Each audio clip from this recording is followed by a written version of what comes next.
Grüß euch, liebe Zuseher.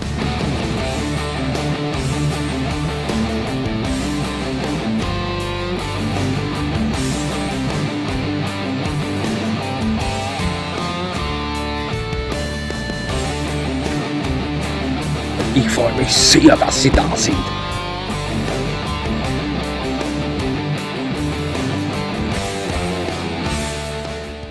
Herzlich willkommen, liebe Zuseher, hier auf meinem Kanal. Ich freue mich sehr, dass Sie da sind. Trends.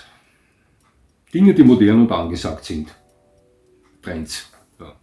Auch in der Hunderassenwelt gibt es solche Trends. Sehen Sie sich um, ist eine Rasse mal im Trend, explodiert Ihnen diese förmlich im Gesicht. American Staffordshire Terrier sind sehr gute Beispiele dafür. Was dabei herauskommen kann, ja, das spüren die Tierschutzhäuser ganz genau, möchte ich mal sagen.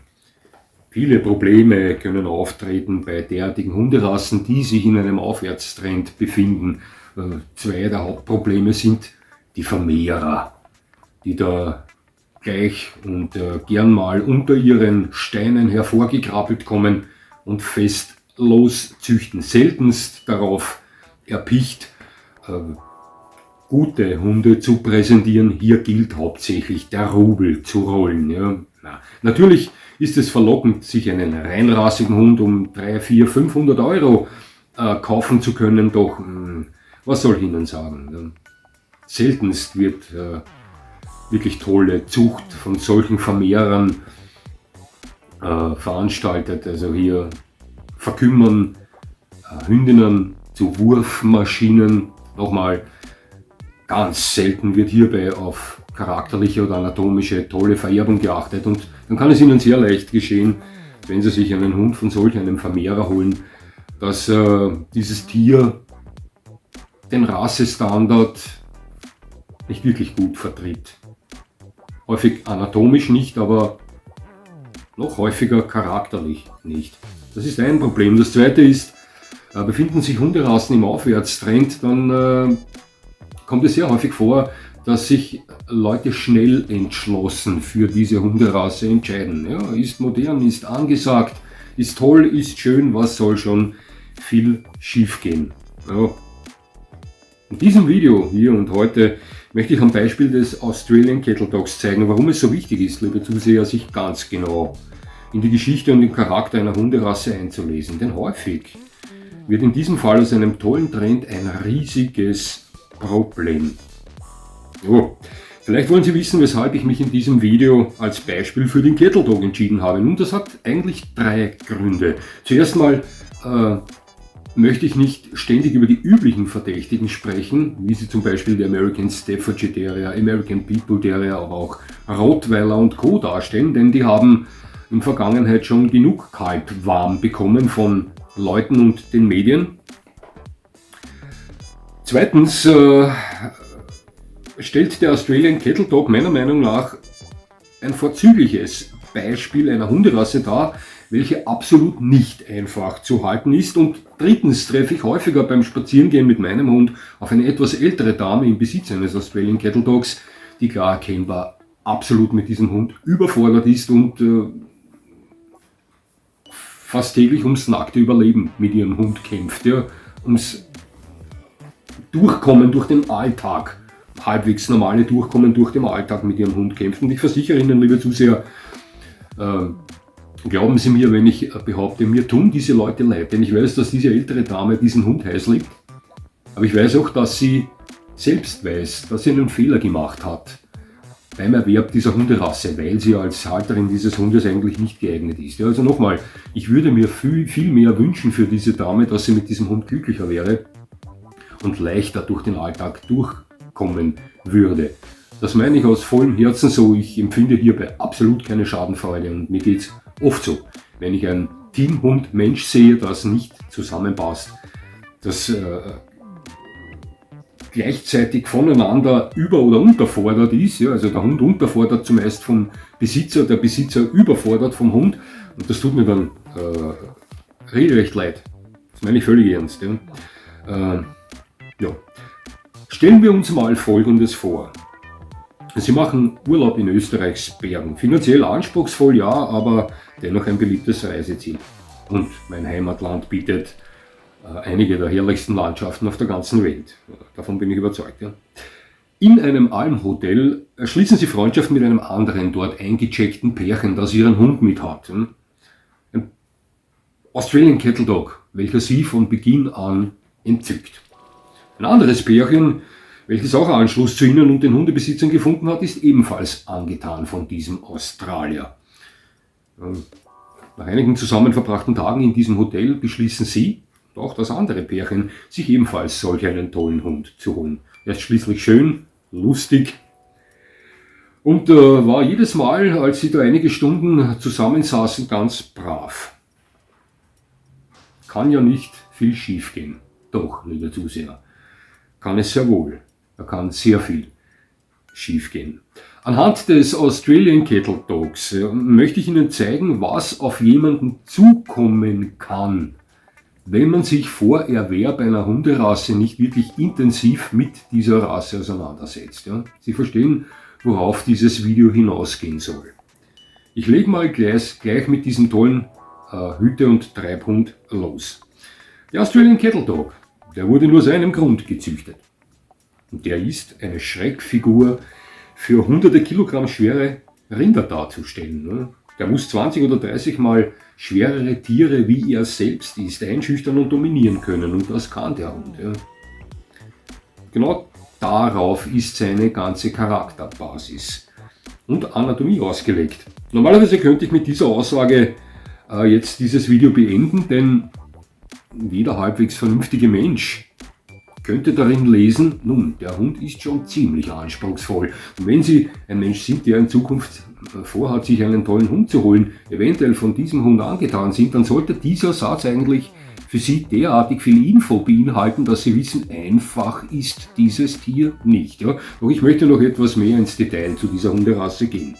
Gehen wir weiter. Blue Heeler oder Red Heeler werden Cattle Dogs genannt. Ja? Hier kommt es immer auf den verschiedenen Farbtyp an. Die blau gesprenkelten sind die Blue Heeler, die rot gesprenkelten die Red Heeler, ist aber dieselbe Hunderasse.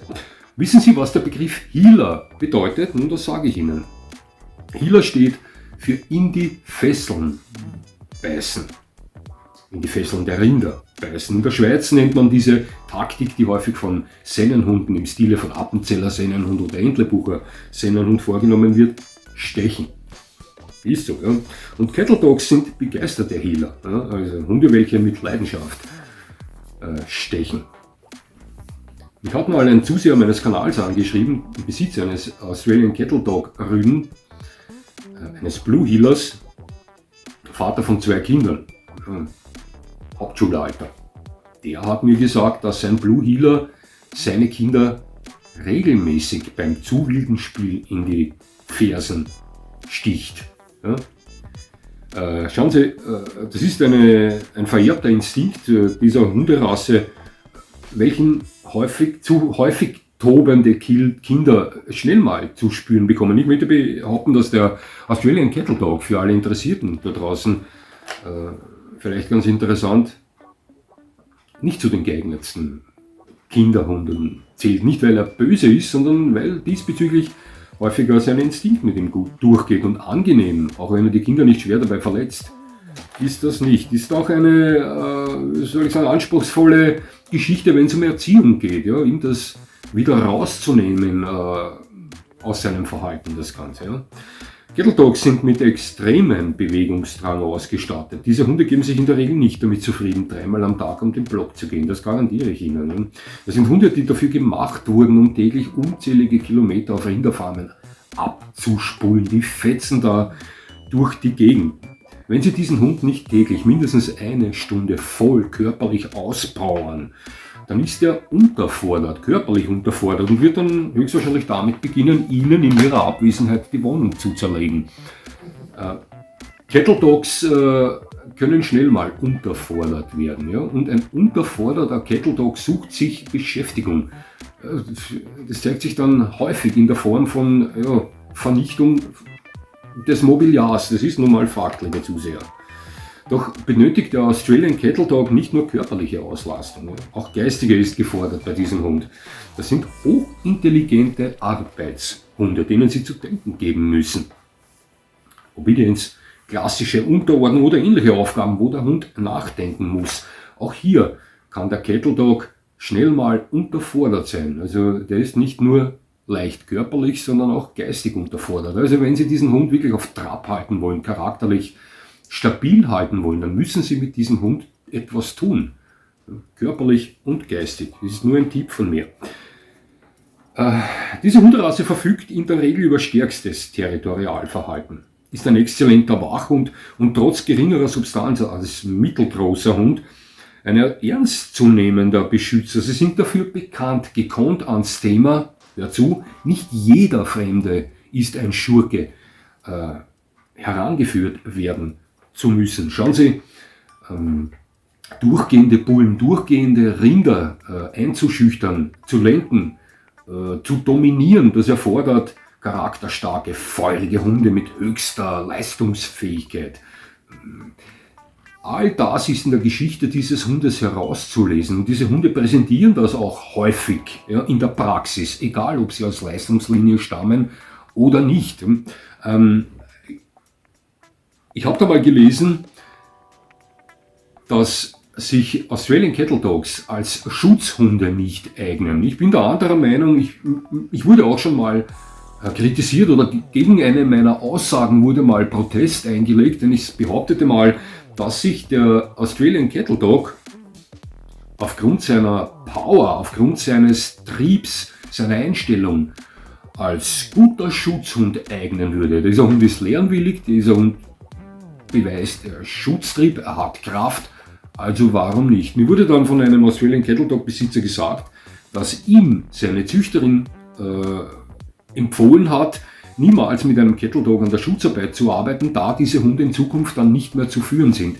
Liebe Zuseher, ich sage Ihnen was, wenn Sie als kompetenter Hundeführer, davon bin ich felsenfest überzeugt, mit einem derartig vierbeinigen Dampfkessel umgehen können, wenn Sie das können, dann steht auch einer Schutzarbeit nichts im Wege. Das ist meine Meinung. Ja, außerdem neigen Australian Cattle Dogs dazu, gleichgeschlechtlichen Artgenossen gegenüber dominant aufzutreten. Sie neigen dazu, habe ich gesagt. Diese Hunde sind häufig derartig von ihrer Power überzeugt, welche sie unbestritten besitzen, dass sie sich manchmal gegen weit größere, weit schwerere Hunde in die Schlacht werfen wollen. Aber dann sind sie ganz schnell mal der Bösewicht im Ort.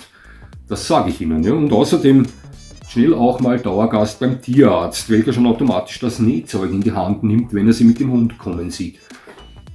Wir kennen das von vielen Hunderassen. Hunderassen, die äußerst selbstbewusst sind, die für Zwecke erschaffen, gezüchtet wurden, wo Mut, eine gewisse Kampfeslust vonnöten ist, ja, die bricht dann auch Artgenossen gegenüber häufig aus. Hier macht der Australian Cattle Dog keine Ausnahme.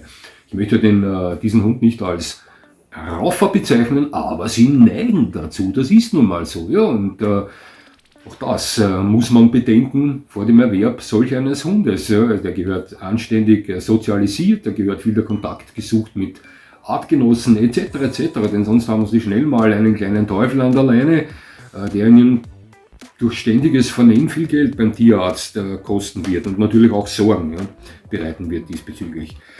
Liebe Zuseher, der Cattle Dog musste als Beispiel hierher halten, weil ein gutes Beispiel darstellen kann für schnell Entschlossene, ganz klar. Oder für Personen, die Rassentrends folgen wollen. Obwohl der Cattle Dog kein Trendhund ist, ja, also eigentlich ein Hund, der nicht interessant ist für Vermehrer, aber er galt für mich halt hier als gutes Beispiel. Schauen Sie, wenn Sie als Mensch, der zwar den Namen einer Hunderasse kennt und auch sein Äußeres selbstverständlich, sonst wären Sie von diesem Hund nicht entzückt, ja, doch sonst eigentlich sehr wenig von Hunden wissen oder von speziellen Hunderassen wissen und sich solch einen Dampfkessel an Hund, wie zum Beispiel den Australian Cattle Dog, zulegen, dann wird dieser Hund sich schnell verrückt machen. Und ich sage Ihnen was, er wird aber auch gleichzeitig ebenfalls verrückt werden. Ja, das ist nun mal so. Also, ein Tipp an Sie. Sollten Sie jemals Urlaub in Österreichs Bergen machen, wo es ja wunderschön ist, ja, und dort ein Pärchen mit einem tollen Hund kennenlernen, welcher sie derartig entzückt, dass sie sich dazu entschließen, sich selbst mal solch einen Hund zu nehmen, dann denken Sie davor ganz gut darüber nach, was Sie tun. Ja, nur ein Tipp von mir. Liebe Zuseher, es hat mich sehr gefreut, dass Sie mir zugesehen haben. Ich würde mich natürlich freuen, wenn Sie mir weiterhin zusehen, und jetzt wünsche ich Ihnen noch einen schönen Tag. Das war's schon wieder.